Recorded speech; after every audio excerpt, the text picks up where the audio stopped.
Depuis 2014, la Guinée a enregistré une nette progression dans la scolarisation des jeunes filles qui a atteint le taux de 16%, ce depuis le début des années 80. Avec le lancement des épreuves pour l'entrée en 7e, ces chiffres se font encore sentir dans les centres d'examen. À l'école primaire Petit Simbaya, par exemple, sur un effectif de 376 candidats, 226 sont des filles. Il y a une classe où il y a un seul garçon, le reste c'est les filles. Sur les 30, il y a un seul garçon, les 29 sont des filles. Il y a des classes où il n'y a que des filles, les 30 sont des filles. On entretient les enfants, on fait des sensibilisations pour faire savoir aux filles, là où nous sommes, vraiment il faut qu'elles fassent quelque chose.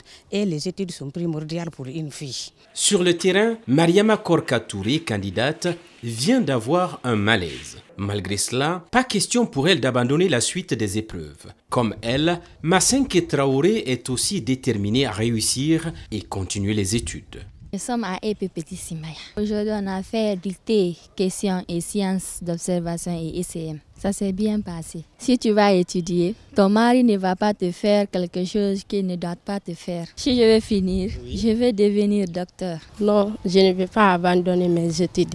Je vais étudier jusqu'à la fin. L'amélioration de la scolarisation des jeunes filles est un acquis du gouvernement et de ses partenaires à travers les différents programmes mis en œuvre pour encourager et inciter à aller vers l'excellence. Pour le directeur du centre, l'explication serait plutôt sociologique.